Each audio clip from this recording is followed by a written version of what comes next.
מעולה. אז אנחנו מקליטים. תנו לי רגע לראות שהכל עובד פה.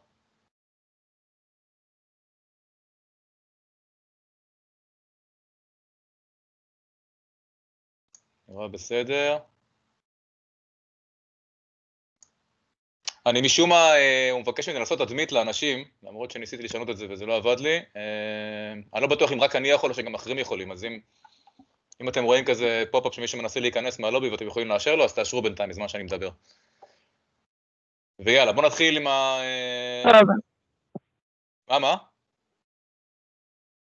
אמרתי סבבה ורציתי לשאול איך עושים את זה, את האישור של האנשים. אני לא יודע, לי קופץ כזה פופ-אפ ואני לוחץ תדמית. אוקיי. גניב. תודה בר. יאללה, אז בוא נתחיל. קצת הודעות ועדכונים בנוהל, למי שמכיר ולמי שלא מכיר. אז אנחנו נותן את הפלטפורם מיטאפ. ורגע, סליחה, זה מפריע לי להתרכז פה. אתם יכולים? אתם מצליחים לעשות אדמית? שאני יודע אם אני צריך לעשות או לא. כן, אתם מאשרים בינתיים? יופי, תודה, סבבה, אז אני מתרכז בזה. זה האתר, יש פה את ה-QR קוד, מוזמנים לצלם ולהיכנס, אתר שלנו במיטאפ, כל האירועים ההיסטוריים והעתידיים וכולי, הכל שם. דרך אגב, כרגע, נכון לעכשיו, חוץ מהאירוע שיש לנו עכשיו, עוד לא, זה אירוע נוסף שמופיע שם, אבל יש הרבה מאוד בקנה. אני מבשל כל מיני דברים, על אש קטנה, אז ברגע שזה יהיה מוכן, שזה יהיה רוטב סמיך כזה, אז אני אפרסם את זה באתר, זה יהיה ממש בקרוב, יש די הרבה אירועים, הרצאות, וובינרים שצפויים בקרוב, אז פרטים בהמשך. יש את הקבוצה שלנו בפייסבוק, אז גם שם אני מקפיד, להודיע על כל האירועים ועל כל מה שקורה, וחוץ מזה יש שם הרבה מאוד דיונים ועניינים, אז מי שלא שם מוזמן להצטרף, דיונים בפייסבוק. הערוץ שלנו ביוטיוב, כל מה שאנחנו עושים פה מוקלט, אלא אם כן מרצה כזה ואחר ביקש באופן ספציפי לא להקליט, כמעט הכל מוקלט והכל עולה לערוץ שלנו ביוטיוב, אז אתם מוזמנים להיכנס לשם, לראות את כל הארכיון של כל הוובינר שהיו פה, וגם לעשות סאבסקרייב, ואז ברגע שיעלה משהו חדש, ישר תקבלו על זה מייל, תוכלו להיכנס. וקשור ולא קשור, SQL Server Radio, פודקאסט שלי ושל איתן בלומין, כל מה שקשור ל-SQL Server וגם ל-Azure SQL וגם לעוד דברים באופן כללי. אוי, מה זה, מה קרה, למה? רגע. עכשיו אני מקווה שאתם רואים אותי. רואים את המסך שלי? תנו לי איזה סימן. כן, רואים אותך. כן, רואים. יותר מדי גליצ'ים יש שם. מקווה שנעבור את זה בשלום. אז SQL Server Radio, COIL, כל מה שרציתם לדעת על SQL Server, בפודקאסט, פעם בחודש, בעברית, יש גם גרסה באנגלית, במקום COIL.com בסוף, אז מוזמנים להירשם גם לזה.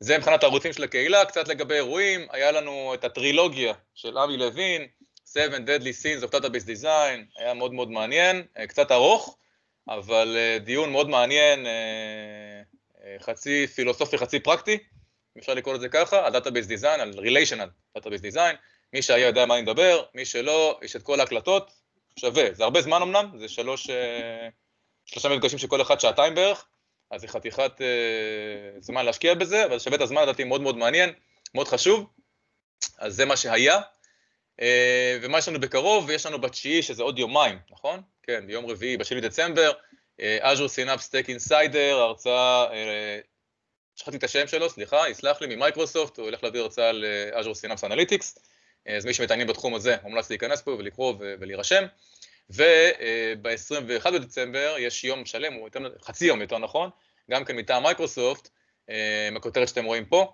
על כל מה שקשור ל-Modern Data Warehousing, שזה גם קשור ל-Azure Synapse בין היתר, שני דברים מטעם מייקרוסופט שקורים בחודש בדצמבר, וכמו שאמרתי, אין כרגע עדיין אג'נדה למיטאפ שלנו, אבל תהיה בקרוב, אז תקבלו עדכונים דרך המייל, מהמיטאפ, דרך הפייסבוק, נגיע אליכם בקיצור, זה יגיע, וזהו, והיום, Deepti Goguri, am I pronouncing it right?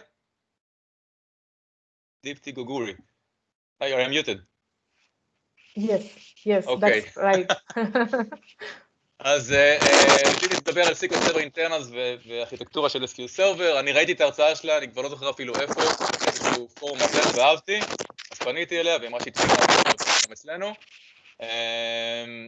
וזהו, נראה לי שאני פשוט אתן לה מפה, זה כמובן יהיה באנגלית, הכל מוקלט, אם יש לכם שאלות תוך כדי, אז כמובן, תרשו לכתוב בצ'אט, ואני אעצור אותה בזמנים הנכונים, אני אשתדל. דיפטי, I think there's a lot of noise coming from you. Oh, it's coming from me? Okay. I'm not sure. I'm not sure too. So, From the microphone. אז בקיצור, יש לכם שאלות תוך כדי, תכתבו בצ'אט, אני אעביר את זה הלאה. נראה לי שזהו. דיפטי, we're on to you. I'm not shaking at all. So I don't know. I think it's okay now. Let's try.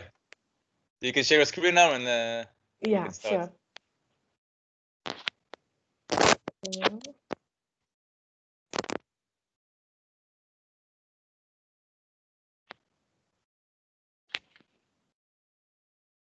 Can you see my screen right now? Yes. Awesome. So can I go ahead and start? Sure. Awesome. All yours. Thank you. So good morning, good afternoon, good evening, depending upon the time zone you are in. Thank you so much for taking your valued time for attending this session today. First of all, I would like to thank Guy for giving me this wonderful opportunity for speaking for the data platform user group today. So in this session, I'm going to present on the topic SQL Server internals and architecture. So basically, this session is all about what happens behind the scenes whenever a query is executed onto the SQL Server. So hopefully you like it. So let's get started. A little bit about me. I'm a database administrator with 7 years of experience in managing SQL Server and databases. I'm a Microsoft certified trainer and Microsoft certified solution expert. I did my master's in computer technology at Eastern Illinois University in United States. I blog for dbanuggets.com. That's my website. And you can contact me on Twitter at dbanuggets. That's my user ID. And down below, that's my email address. If you have any questions regarding this session, please do not hesitate to contact me. So what are we going to discuss in this session today? We are going to see the overview of asset properties of transaction with a very simple example ensuring the asset properties. We are also going to see the different types of components we have in the memory architecture of SQL Server. In this particular session, we are mainly focusing on the major components of the memory architecture of SQL Server, that's plan cache and the buffer pool. But we are also going to see what other components we have in the memory architecture. We are also going to see the life cycle of a query for the read as well as the write transactions, like what happens behind the scenes at each component inside the SQL engine. We are also going to see the different types of components we have in the SQL engine, that's relational engine as well as the storage engine. So internals, why should we actually care, right? Even without knowing internals, we can just go ahead and do our job. But many DBAs and developers, they work with SQL Server on daily basis, but might not exactly understand what happens behind the scenes whenever we submit any query to SQL Server. So knowing this information will really help you in understanding how queries are processed at each stage inside the SQL engine. It will also help you in tracking down the performance issues very quickly and fix them efficiently. It will also build you confidence while managing the database engine as well as the databases. It will also help you in convincing your coworkers or managers of why they have to take your ideas seriously. Last but not least, we work with SQL Server every day. So the more we know about the internals, the better we can understand how SQL engine works. Let's start with the basics, right? The asset properties. So what is this asset? Every major relational engine, it can be the SQL Server, Oracle, Postgres, Sybase, all these major relational engines should satisfy the asset properties of transactions. So what is this asset? A stands for atomicity. Atomic meaning a single unit of work. A single transaction can contain one operation or it can contain multiple operations in it. Whenever a transaction is executed onto the SQL Server, all of the operations inside that transaction should either complete successfully or none of them. For example, we have a store procedure. Inside that store procedure, we have two operations in it, the update as well as an insert statement. Whenever we execute that store procedure, both of that operations should either complete successfully or none of them. For example, if the update succeeds and if the insert fails, then SQL Server should go ahead and roll back the entire transaction. That's atomicity. C stands for consistency. The data inside the database should always be consistent before starting the transaction and after completing the transaction. For example, I'm doing an update onto a record in a table. While I'm doing that update to that record, if something happens suddenly, like if there is a power outage and if we had to restart the SQL Server, once we restart the SQL Server, this particular uncommitted transaction should be completely rolled back, making the data in the consistent state. That's consistency. I stands for isolation. No matter how many concurrent transactions are running at the same time, each and every individual transaction should be independent of each other and without interfering with any other transaction. For example, I am inserting bunch of records into a table. While I am doing that insert, none of the other transactions should be interfering with my transaction. That's isolation. D stands for durability. So once the transaction has been successfully completed and all the data has already been made to the database should be permanent. Like if we had to restart the SQL Server later, all the already committed data to the database should be permanent without any data loss. That's durability. So what components of this SQL engine will ensure the asset properties? The atomicity is very easy to be ensured. It is taken care by the parse component inside the relational engine. Consistency is also very easy to be ensured. It is taken care by the parser and binder components inside the relational engine. Once the atomicity, isolation, and durability are ensured, consistency will automatically be ensured. Isolation is all about the locking mechanism. It is taken care by the transaction log. It is taken care by the um, uh, locking mechanism. It is taken care by the storage engine. Uh, Durability is the most toughest of all. It is taken care by the transaction log inside the storage engine. Let's see a very simple example which ensures this asset properties, right? Let's take a simple bank transaction. For example, I have a balance of $500 in my account, which is having of ID 1, and I would like to send $100 to my friend's account, which is having of ID 2. So I can do this simple bank transaction multiple ways, right? I can do by using the online application, or I can even use the mobile phone application to do that. So in our example, let's take the mobile phone application to do that. So this particular transaction have two operations in it, right? The first operation is to deduct $100 from my balance, and the second operation is to credit $100 to my friend's account. So once I start the transaction on my mobile phone application, SQL Server behind the scenes, it will begin the transaction. The first operation, it will go ahead and it will update the account by deducting $100 from my balance, which will make the $400. And the second operation inside the same transaction should be to credit $100 to my friend's account. But I suddenly see this on my screen. I am logged out of the mobile phone application and I see this alert saying facility is temporarily unavailable. Now, what has happened? I'm in between the transaction. My transaction is not completed yet. So I do not know if I lost my $100 or if my friend has received $100. So I immediately called my friend asking if she received any money, which she said she didn't. So I immediately called the bank customer service guys and asked them, and they said there was a severe thunderstorm and some of their SQL server went down and they already restarted them. Now just think, if this particular transaction is ensuring the ACID properties of transaction, what should happen once they restart the SQL server? Let's see what will happen.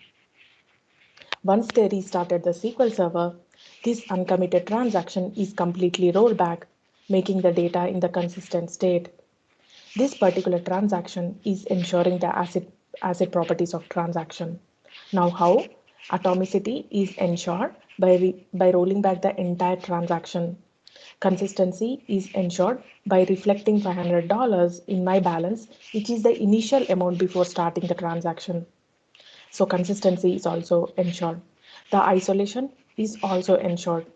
Now did you observe like when SQL Server went ahead and did the first operation by deducting the $100 while doing that step? None of the other transactions were interfering with my transaction. So isolation is also ensured. The durability part is also ensured. I did not lose my money. I have my $100 back, and that is clearly being reflected on my balance, which is $500. Right? That's how each and every single transaction of all these relational databases should satisfy.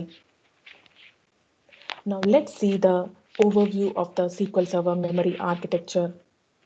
SQL Server Engine is a Windows program which will use Windows APIs to allocate memory to the SQL Server. Now, we have several components inside the memory architecture of the SQL Server, but we are mainly focusing on plan cache and the buffer pool as these are the major components of the memory architecture, bigger sizes, right? But let's see what other components we have. First, the plan cache, which is one of the bigger components. It will hold the stored procedures, query plans, etc. The buffer pool, which is the biggest component. It will hold the 8 KB data pages as well as the index pages. There are also other type of cache, like for example, the log cache, token and perm user store cache. Now what this token and perm user store cache does is it will store the user permissions onto the objects. There is also other type of cache known as column store cache, which will store the column store indexes in it. Now all these caches which you are seeing in the blue color are very special. Now why I say that? They are very special because they can be easily expanded and shrinked when there is a memory pressure. Now how they can be easily expanded and shrinked? Because they have a backing mechanism in them. Whenever there is a memory pressure within the SQL Server, then all the plans, for example, let's take the plan cache, right? Out of these caches which you are seeing in the blue color, SQL Server will go ahead whenever there is a memory pressure. SQL Server will go ahead and evict the plans out of the plan cache, for example, when there is a memory pressure, just because they have a backing mechanism in them. Now, for example, the store procedures which are stored inside the plan cache, the query text behind the store procedure have the backing mechanism in them. Now wait the system tables, right? It will store the store procedure in the system tables. Now the buffer pool, which will hold the data pages and the index pages. Those data pages are stored inside the database file systems on our disk subsystem. Now the other type of cache, like the log cache, it is stored as the transaction log inside our disk subsystem. And when you come to the column store indexes, even these column store indexes are compressed and they are also stored inside the disk subsystem. Now that's the reason they can be easily expanded and shrunk when there is a memory pressure. But what about the fixed memory which you are seeing in the green color? Fixed memory is known as fixed because it cannot be expanded and shrunk when there is a memory pressure. There is a limited amount of fixed memory. Now, maximum of 1%, less than 1% is allocated out of total memory of the SQL Server to this particular fixed memory. Now, what kind of things will be stored inside this fixed memory?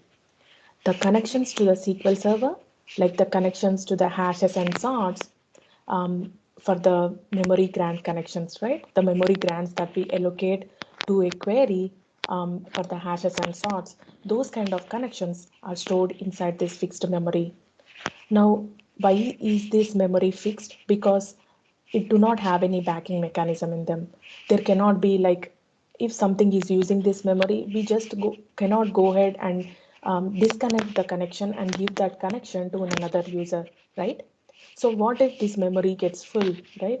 What if the queries are requesting more and more memory grants for our queries? Then in that case, it cannot be expanded and shrinked. So what there is an alert system inside the SQL Server which will alert the other caches which you are seeing in the blue color, the major components. It will request them to evict those plans, like for example the plan cache, let's say. It will request the plan cache to evict those plans out of the cache such that it can get some memory which can be used for these connections, for the memory grant connections. That's how the fixed memory gets managed. And there is also other type of cache known as SQL Server.exe overhead cache. Now, as you know, the SQL Server.exe is an executable, and many things will be running this executable, right? Like for example, the thread stack. Even this will come under the memory architecture. Now, there is also other type of cache known as in-memory OLTP. This particular memory is also the fixed memory. It cannot be expanded or shrink when there is a memory pressure. So what kind of things will be used in this memory? The memory optimized table stored in this type of memory. Now there should be some other process which should be kicked in to clean up all these tables inside this particular memory such that we can get more space for the newer memory optimized tables to fit in. Now that's the overview of SQL Server memory architecture.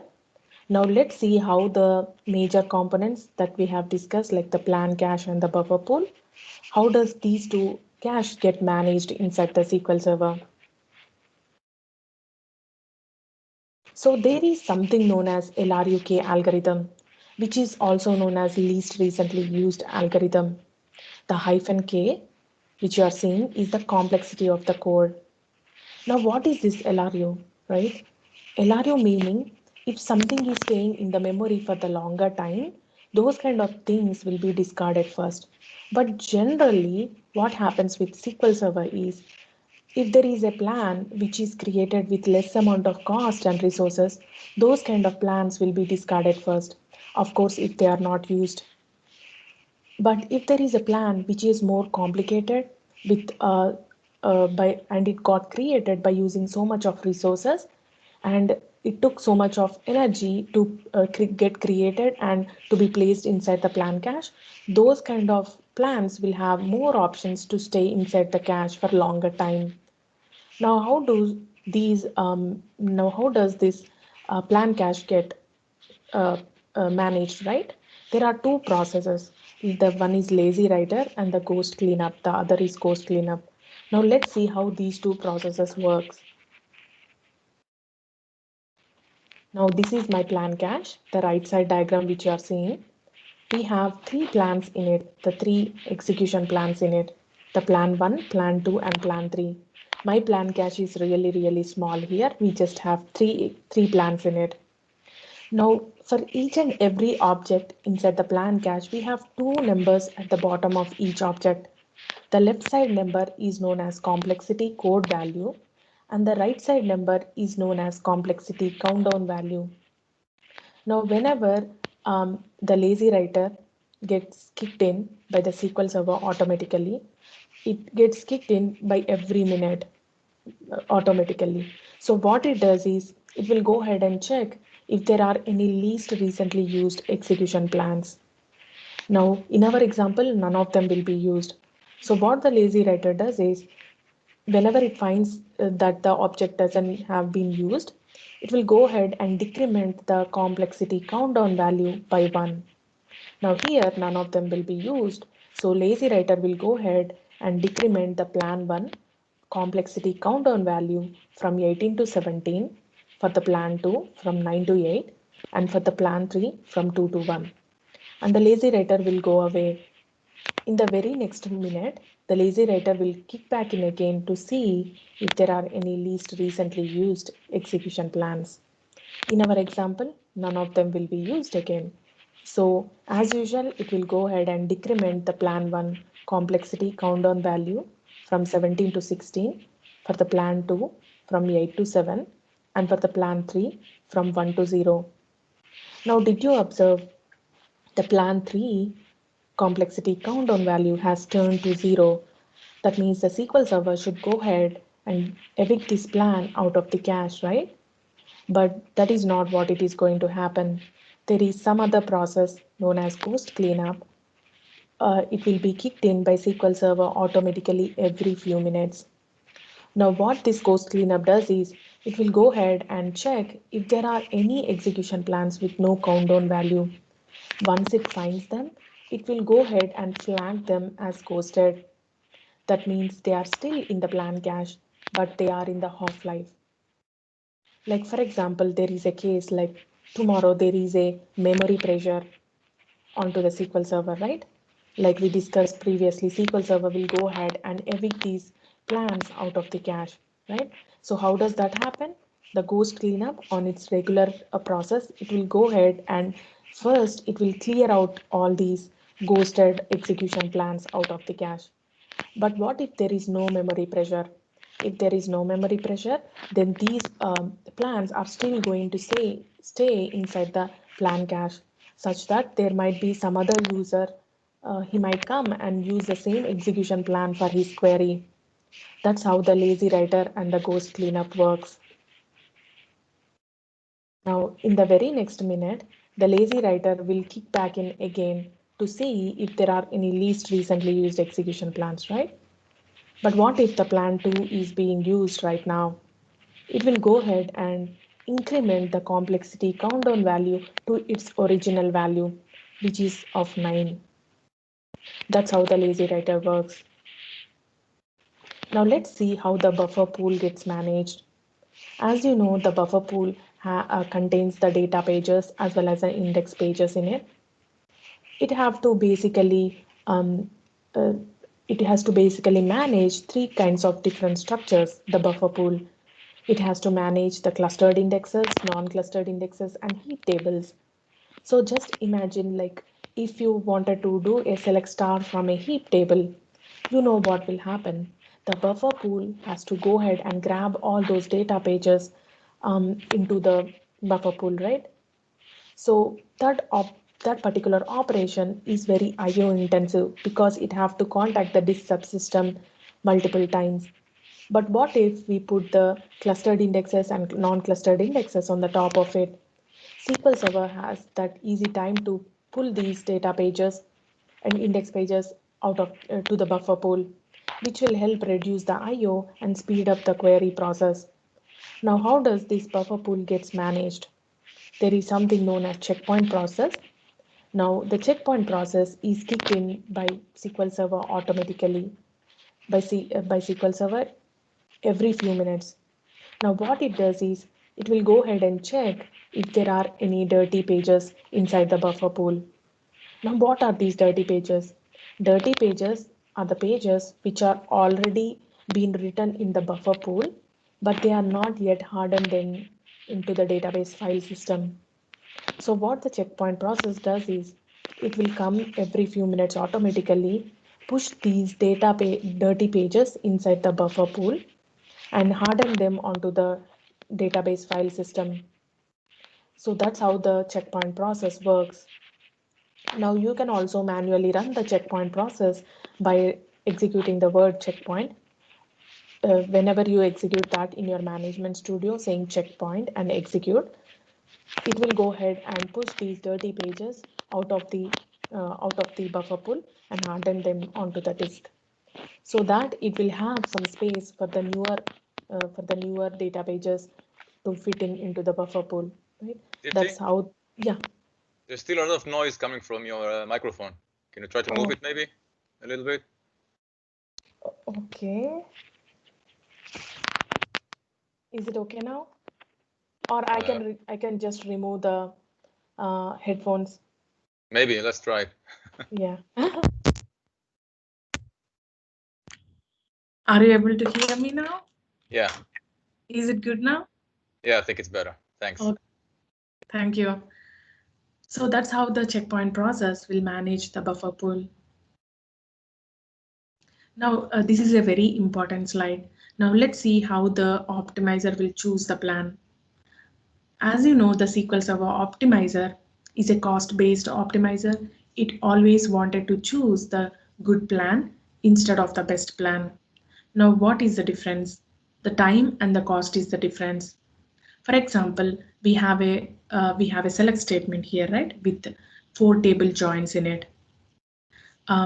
So let's see for this simple select statement what the SQL Server have to do to get the best plan instead of the good plan. Now this particular select statement, the tables which we are using in this select statement has a clustered index and 3 non-clustered index on the top of each table. Now if the optimizer has to go ahead and get the good go ahead and get the best plan instead of good plan, first it have to go ahead and analyze 72 different types of physical access methods per table. So we have a 4-table join here, right? That means 72 times 4, those many physical access methods per table.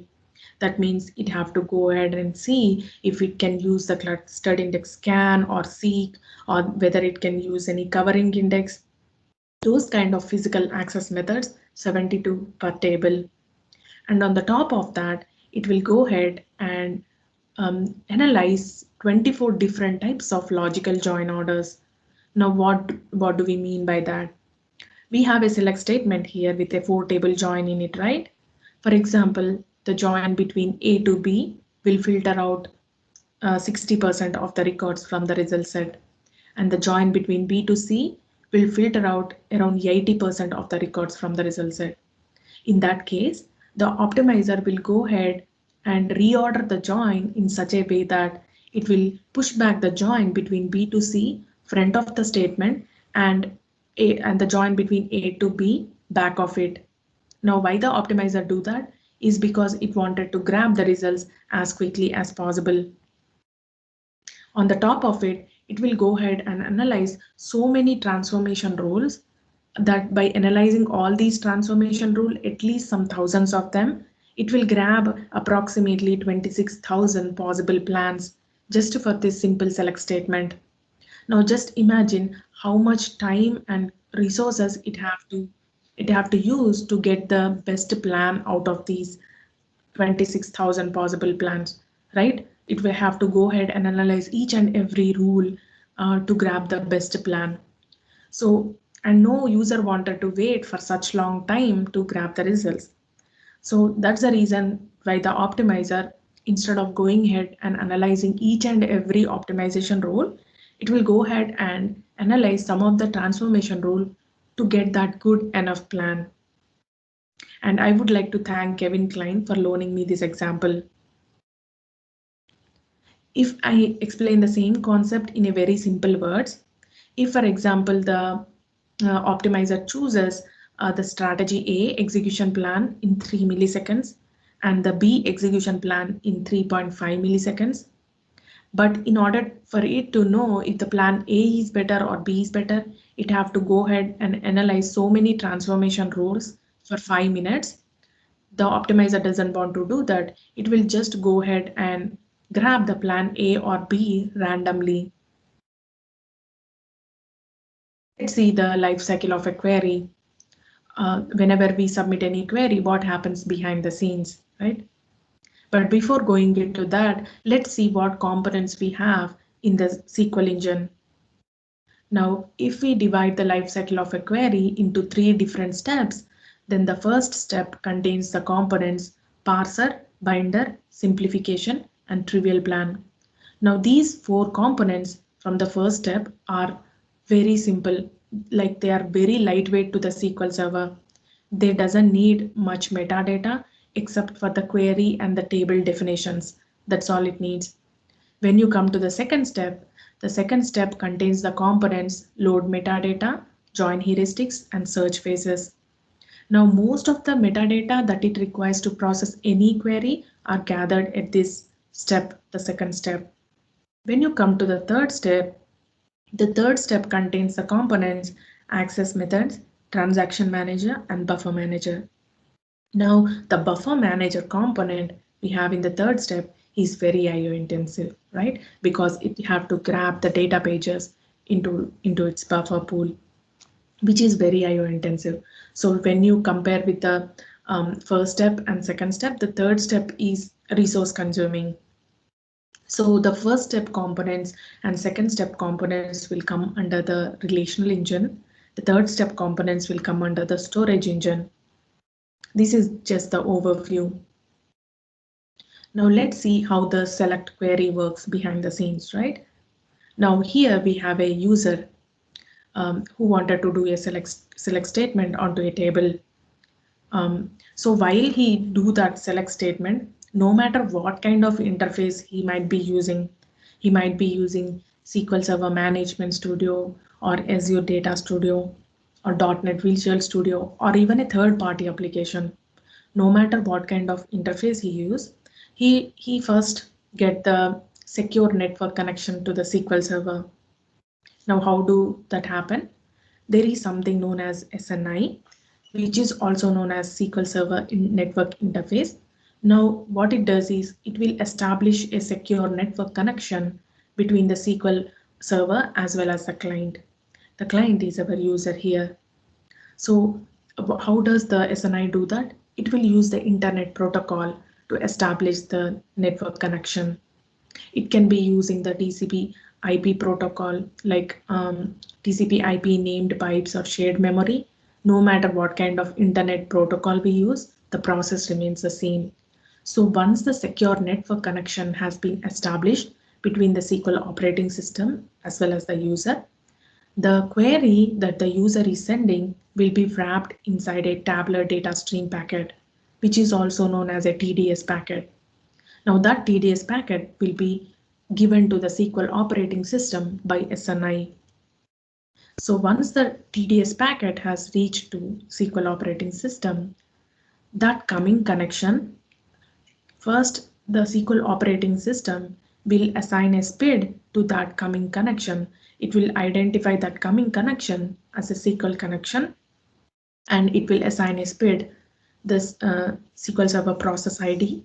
Like whenever you do the SP-who2 or SP-who in your management studio, you see that SPID number 6794. Those kind of SPIDs are the active connections which are made to the SQL Server. So once the active connection has been formed, the SQL operating system will now unwrap the tabular data stream packet and identify that query as a SQL query. And it will give that query to the first step inside the relational engine. So the first component inside the relational engine is the parser. Now what this parser does is it will validate the syntax of the query. Whenever a query is sent to the SQL Server, like for example, I wanted to do a select star from a table, but by mistake I have given select star from. In that particular scenario, the parser should identify that as a syntactical error and throw back the error to the user, saying it is syntactically incorrect. And variables are declared at this parser component, like whatever variables you are using, whether you are declaring them properly or not. Those kind of things are also checked here. And views are expanded here. Like if you are using a view in your query, behind the scenes, whenever you use a view, behind the scenes, the query text behind that view is brought in line into the code we are sending to the SQL Server. Now, what happens with all this information is the parser will put a hash on the query that we are sending to the SQL Server. It will put a hash and it will go ahead and check the hash of the execution plan inside the plan cache, whether it have an exact match of the execution plans. If at all it finds the exact match, then it will go ahead and use the same execution plan for the execution phase. But what if it didn't find the same exact match, right? It will go ahead and build the initial logical tree for the first time. Now, after building a initial logical tree, the query will now be sent to the binder component. Now, the parser will just identify and validate the syntax, right? But the binder is the one which will identify and validate the objects, like the columns and the tables that we are using in the query, whether they are valid or not. The binder is also known as algebraizer or normalizer. Now, what happens is it will check the user permissions onto the objects here, like whether the user that is executing the query, whether he have enough permissions onto the objects he's running in the query. Those kind of things are checked here. And data type resolution also happens here. Like for example, if you are running a select statement between two tables and you are using a union all clause in between those two tables, the ordinal column of those two tables should match in their data type. Now we will see an example in our demo. about this data type resolution. And aggregate binding happens here, like the sum, average, those kind of things are bound here. Now with all this information, the parse tree inside the plan cache is once again updated, and then our query will be now sent to the simplification component. Now, as the name itself says, the simplification component will simplify the query. Now how? For example, you have a select statement which have a subquery in it, right? Now, whenever you send subqueries to the SQL Server, behind the scenes, those subqueries are automatically converted into a simple join by this simplification component. Now, the contradiction detection also happens here. Like, for example, if you have a foreign key contradiction or any other contradiction, those kind of things are checked here. Now with this information, once again the parse tree inside the plan cache is once again updated, and then our query will be now sent to the trivial plan component. Now what happens with this trivial plan component, right? For example, we are sending a very simple query to the SQL Server, like select star from a table with a simple where clause. Those kind of queries are treated by the SQL Server very simple. It thinks that particular query is so easy. So this is how it thinks. That particular query is so simple. Why should I even go ahead and update the parse tree inside the plan cache that these all other components have been built, like the parser, binder, simplification components. They have updated the parse tree inside the plan cache, right? Why should I even consider that plan cache? Let me just go ahead and discard that plan cache. Let me go ahead and discard that parse tree inside the plan cache that these other components has been built, and let me go ahead and right away create a trivial plan on the fly, because it doesn't cost it much. It doesn't cost any resources to the SQL Server to create the trivial plan. No matter how many times a user will be sending these kind of simple queries, SQL Server will just go ahead and discard the parse trees inside the plan cache, and then it will go ahead and create the trivial plan on the fly. So these particular trivial plans by default, they are not stored inside the plan cache. Now why? SQL Server think like it doesn't cost it much to create these plans, right? Not much resources at all. So it don't want to save it inside the plan cache. It wanted to save the space inside the plan cache for the more complicated execution plans.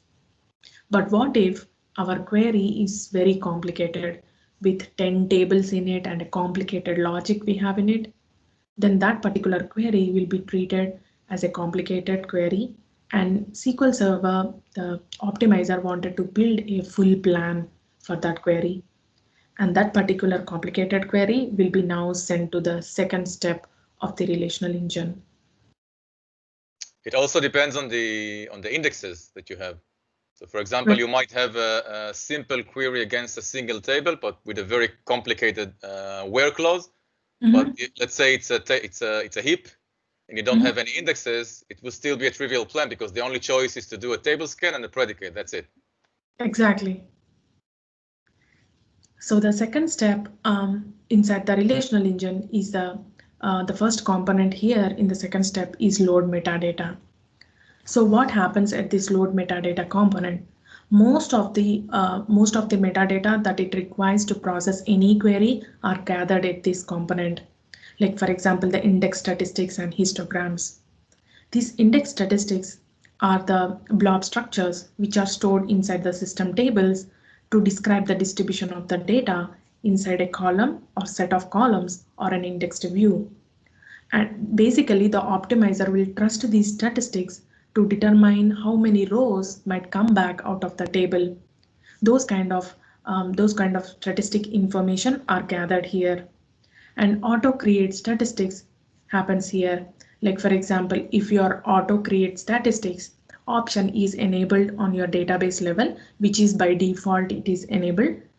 When your option is enabled, then for example, if you are very frequently running a select statement, by searching on a column, and that particular column is not in the key indexes of a key values of an index, then SQL Server will go ahead and auto create statistics on that particular column, even though that column doesn't have any index on it. Those kind of things happen at this phase. And cardinality estimates are gathered. The cardinality meaning how many rows does the optimizer think that it is going to come back out of each operator inside our query tree. Those kind of estimates are gathered here. And SQL Server and Windows collations are checked here. Set options are also checked. Like, for example, you have set XML on or off, set ANSI padding on or off.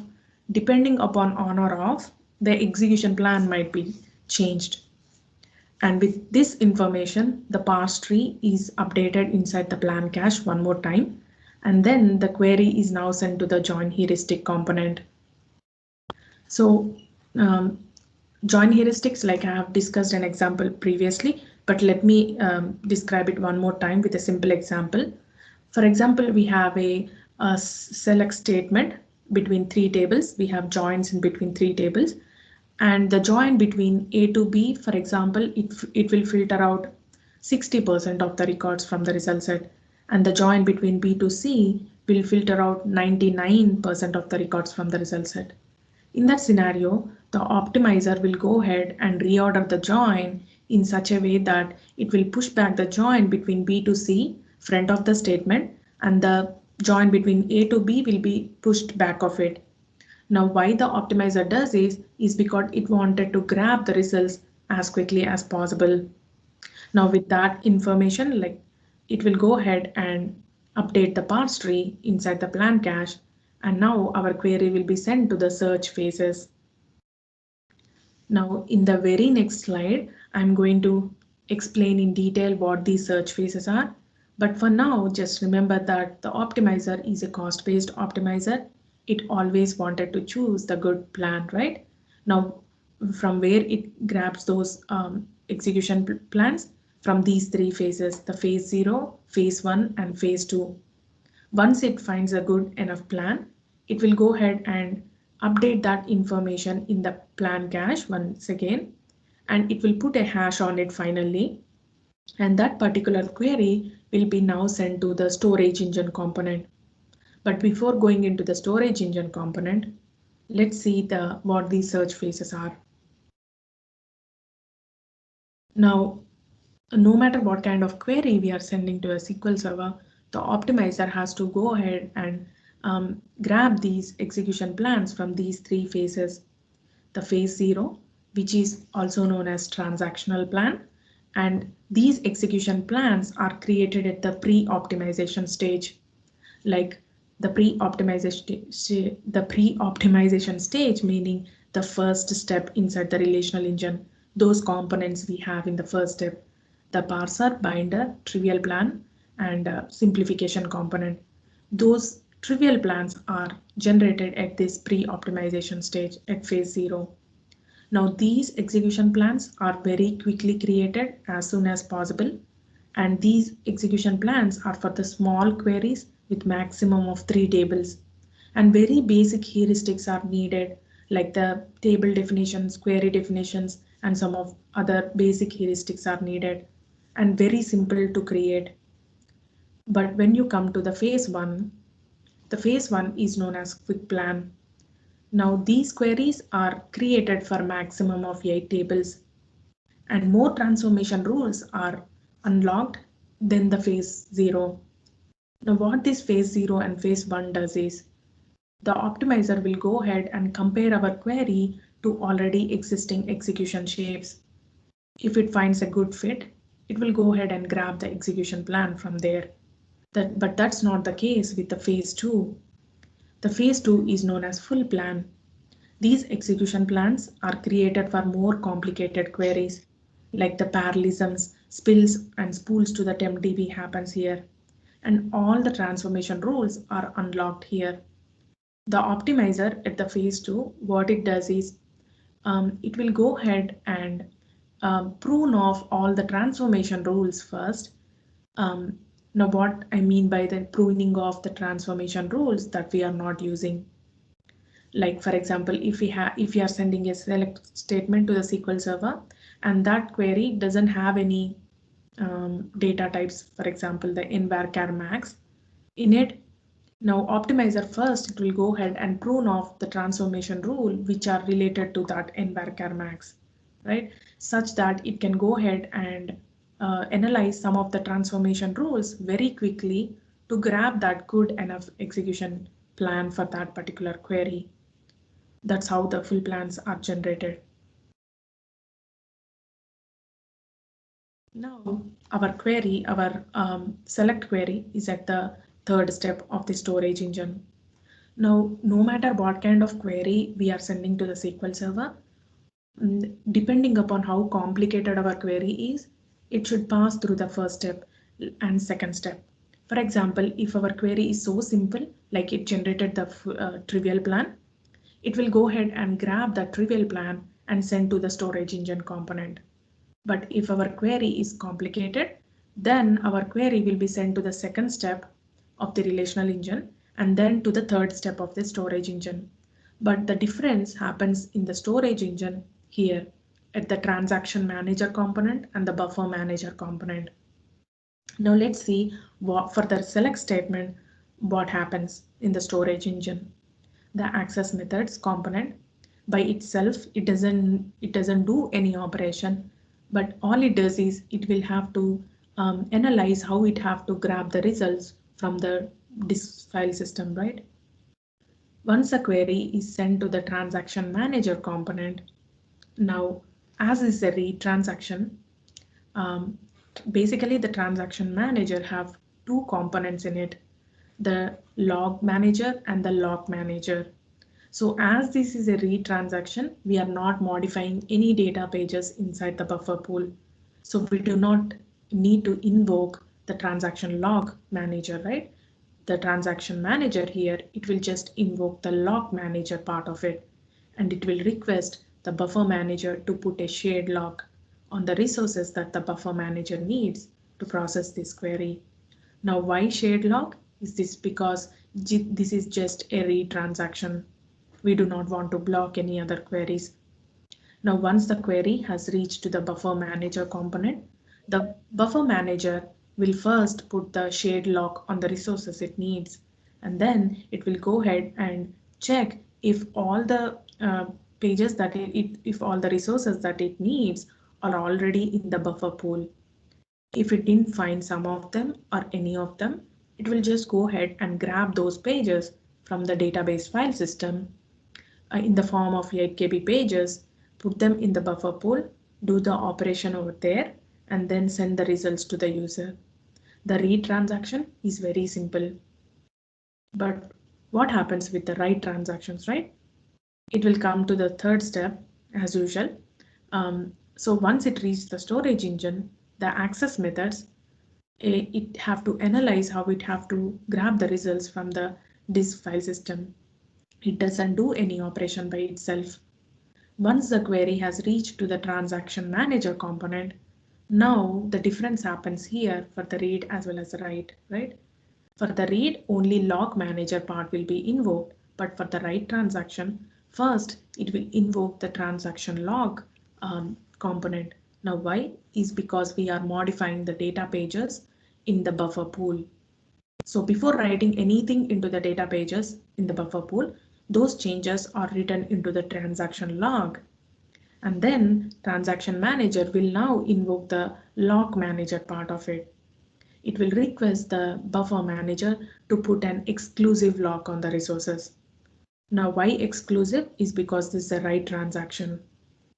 Now the buffer manager will first put the exclusive lock on the resources it needs, and then it will go ahead and check if all the resources that it needs are already in the buffer pool or not.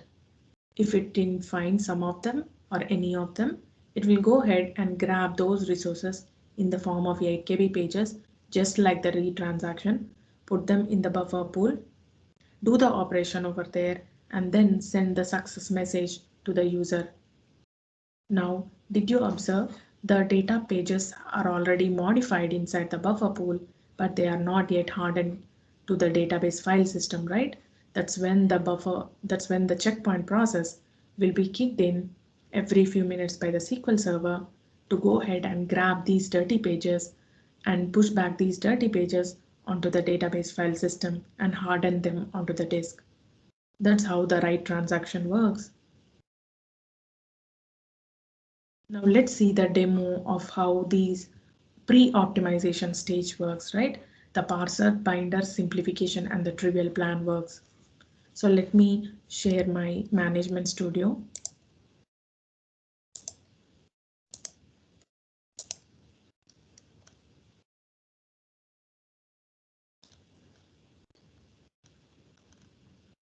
I'm not seeing the management studio. Okay. Okay. I hope you are seeing my management studio right now. Thank you. So in this particular demo, we are using AdventureWorks 2016 database. Let me put the database in the context. And then first, let me show you how the parse only option works. I can do the parse by setting the parse only option on like this, or I can even use this option, this button, the parse button in our management studio. But right now, let me turn on this set parse only option on. Now, when I turn on the parse only option on, it will just parse the query. It doesn't execute the results or it doesn't generate any execution plan. Now I wanted to do a very simple select statement, and we do not have any syntactical errors in this particular statement. Now when I execute that, it should run successfully.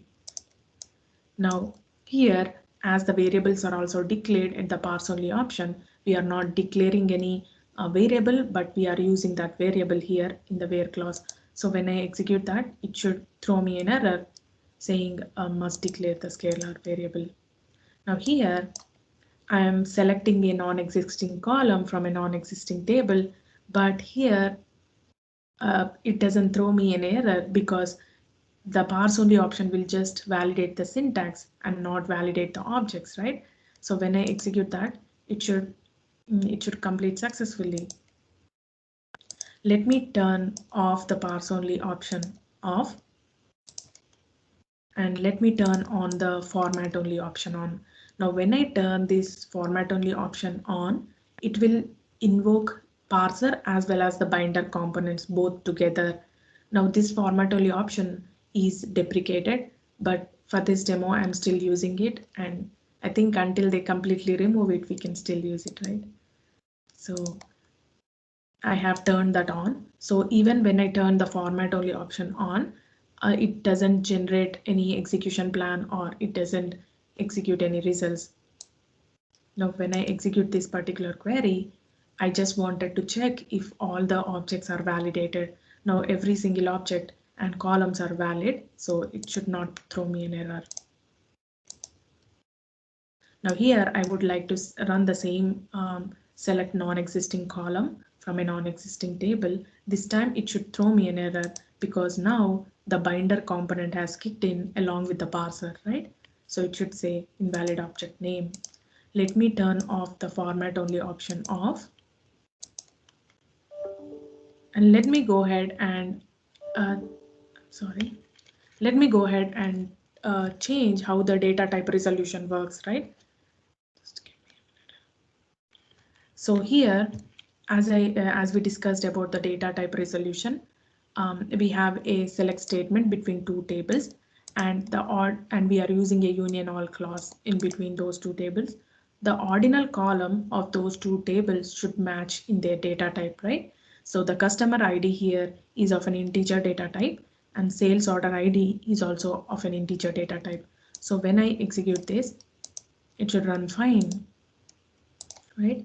But what if I manually created a data type resolution error? The customer ID here is of an integer data type, and credit card approval code is of a varchar data type. So at this point of time, the binder should throw me an error saying conversion failed. That's how the binder and a parser and binder works. Now let's see how the simplification component works, right? I'm using the AdventureWorks 2016 database here too. So let's see how the simplification will simplify the subqueries, right? By converting them into a simple joins. Now, when we have a very simple subquery here in this select statement, and when I execute this particular query by enabling the actual execution plan on, when I execute that particular query and see the execution plan, did you see it converted that into a simple inner join, right? That's how, no matter how many times you run the subqueries, on the behind the scenes, simplification will convert them into a simple join. Now, redundant joins are also removed by the simplification. Like here in this statement, we are only getting the results from the sales order header table, but we are just using the customer table just like that. So whenever we execute this particular query, SQL Server should just go ahead and remove that redundant join on the customer table. It will just go ahead and grab the results from sales order header. It doesn't use the customer table. Now let's see. Deepti? Yeah. Just a comment about the previous example. This is Sure. true only because there is a foreign key between the tables. So the optimizer knows about the and change the number of rows. If there wasn't a foreign key between the two tables, it Yes. can't ignore the join operation. Exactly. So this is important. Yeah. Yes. So it should have. So there should be a foreign. Can you repeat that again, because I did not know this point? A foreign key between the tables. If the reason there is a foreign key, it tells the optimizer that the number of rows doesn't change. For each row in sales order header, there is at most one row in the customer table. So Right. it doesn't affect the number of rows, and this is why you can just ignore the join. But if Okay. there wasn't a foreign key, then the join might result in a different number of rows, and then it has to do the join. Oh, got it. Thank you so much for letting me know. Okay, thanks. So here, let's see the contradiction, right? We are saying like where territory ID is 1 and where territory ID is not equal to 1. When I execute that particular query, now it doesn't throw me an error, but at the same time it doesn't show the results, right? Because there is a contradiction. Now let's see, this is a very simple select query. Now let's see whether the optimizer will go ahead and create a trivial plan. My execution plan is on. So when you do the properties on the select, it will go ahead and create the trivial plan, because the SQL Server thinks this is a very simple query with a simple where clause. So no matter how many times the user run the same query, those many times the trivial plans are generated. And by default, these trivial plans are not stored inside the plan cache. But sometimes, even if you expect it to create the full plan, SQL Server will go ahead and create the trivial plan in some cases. In that particular scenario, if you wanted to force the trivial plan into a full plan, there is a trace flag which you can use in that particular statement, which you wanted to convert that trivial plan into a full plan. You can use the trace flag 8757. So whenever you execute that particular trace flag in the query, it will only affect to that, it is only bound to that particular query. So when you execute that and go to the execution plan, do the properties, now that particular trivial plan is converted into the full plan, and now this particular plan is saved inside the plan cache. So that's how you can forcibly convert that trivial plan into the full plan. So that's how the simplification and the trivial plan works. Let me very quickly hop back into my slides.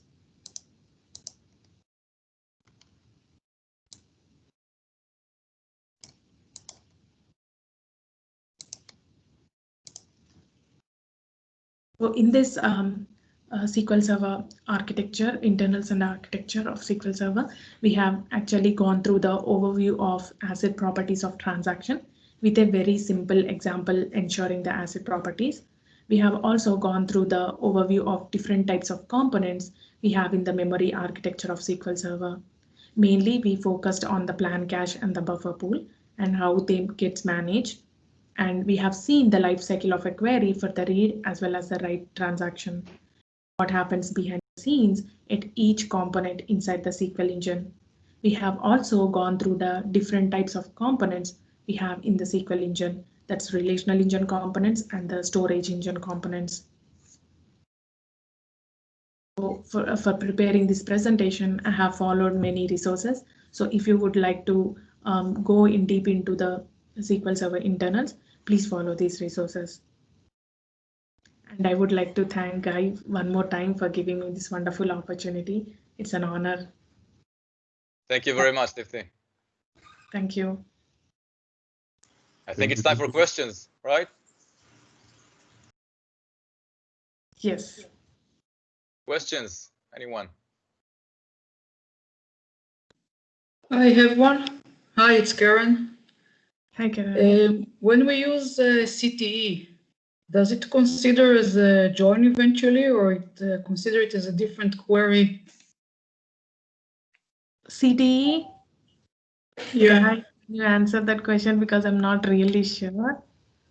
Yeah, I can answer that. CTE, a common table expression, is just like a derived table, like a subquery. There is no difference. So during the parsing, the optimization, SQL Server actually extracts everything, builds a parse tree, and generates the best plan for it, just like it was a regular join. Okay, thank you. You're welcome.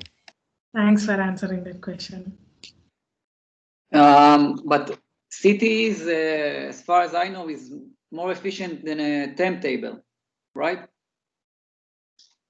Yeah, well, a temp table is something else. Temp table is you actually break the operation to two. You first insert into a temp table, and then you read from the temp table and maybe join to something else. So this is a different operation. Whether it's better or not, it really depends. Depends on the query, the statistics. Sometimes a single query with a CTE will perform better because you don't have the overhead of inserting and reading from a temporary table and all the allocations and so on. And sometimes the query is too complicated, and you will benefit from first inserting part of the query into a temp table and then continue from there. It really depends. Okay, thanks. Sure. Excuse me, Alexander, I have a question. Do we have any trace flags to reduce time creation of big XML outputs? I mean, if I have XML output, for example, 30,000 of rows, 60,000 on rows, can I use any trace flags in order to reduce the time of creation of XML output or not? Do we have any keys to influence on XML creation? I am not really sure that's this question too. I'm not familiar with such trace flags or anything like that. Yeah. Oh, okay, thank you. Maybe I will enhance the question from Alex. If we want to get a big amount of data as output to the client, what is the preferred way?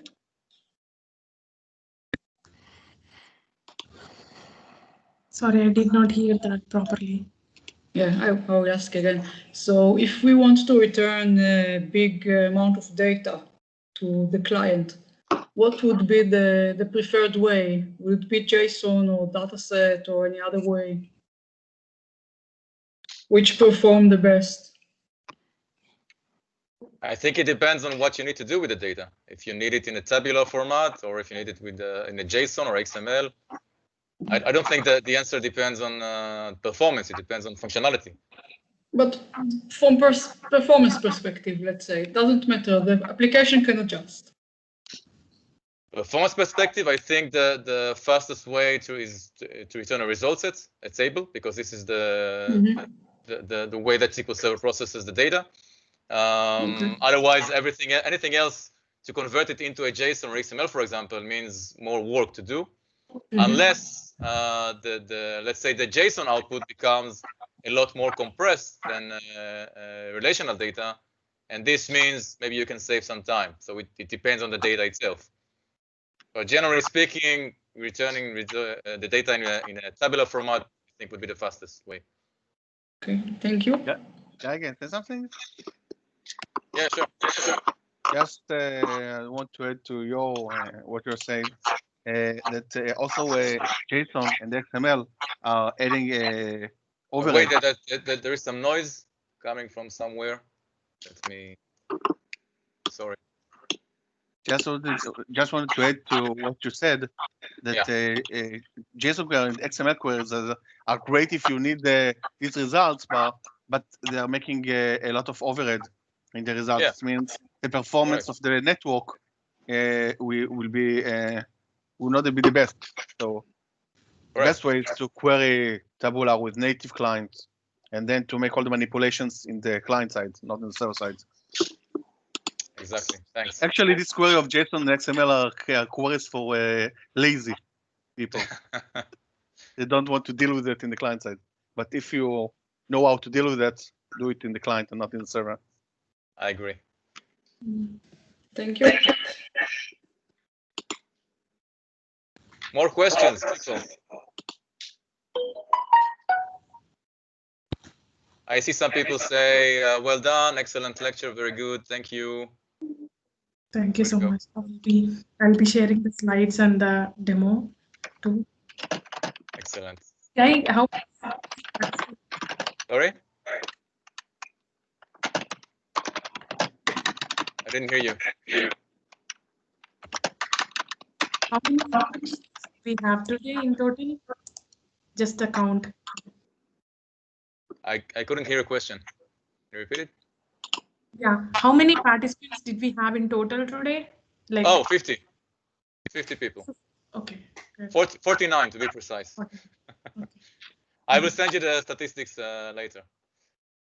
Okay, so thank you very much, Deepti. Thank you everyone for joining. I will send the materials later and also the recording. And see you next time. Thank you so much, Guy. I learned something new today. Bye. Thank you. Bye. Bye. Bye bye. Thank you very much.